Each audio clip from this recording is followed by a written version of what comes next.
Salut, bienvenue dans AZ.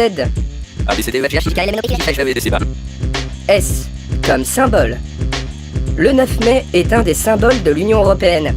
Et chaque année, à cette date, on fête la journée de l'Europe. Mais peu d'Européens savent ce que l'on célèbre ce jour-là.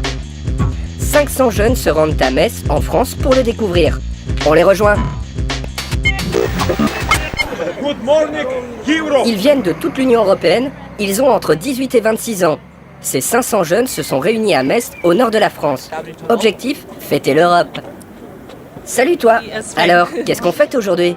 The 60th anniversary of the European Union.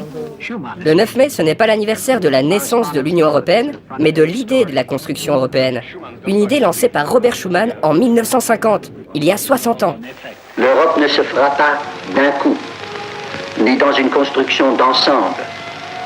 Elle se fera par des réalisations concrètes, créant d'abord une solidarité de fait. Fameuse déclaration. Le 9 mai, jour où elle a été prononcée, est devenu un symbole de l'Union. Robert Schuman est un des pères de l'Europe. Mais qui est-il pour les jeunes? Hey, salut! Tu connais Robert Schuman? Well, actually not really. I just know he was the man who made the proposition to have a collaboration between France and Germany.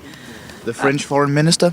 Oh, okay. Thank you. Robert Schuman a en effet proposé un plan à l'Allemagne.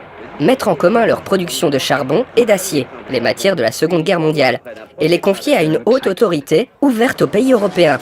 C'est la CECA, la Communauté européenne du charbon et de l'acier, à l'origine de l'Union européenne. Metz a été choisie comme ville de rassemblement pour rendre hommage à Robert Schuman, car sa maison se trouve à quelques kilomètres de là. Mais, au fait, quelle était donc sa nationalité? Allemand? Non, luxembourgeoise. Non, mais il vient un peu de l'Allemagne. Si, je sais qu'il était super bilingue. Il vient un peu de l'Allemagne et tout, et voilà, il y avait les deux cultures. Mais il est français. Robert Schuman est né à Luxembourg. Il est allemand de naissance, mais il a changé sa nationalité après la guerre pour devenir français. Un vrai Européen avant l'heure.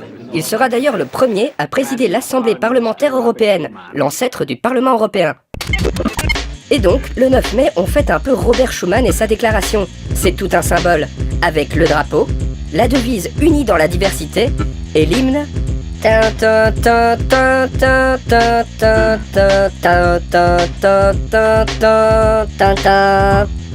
Bon, je vais pas vous casser les oreilles.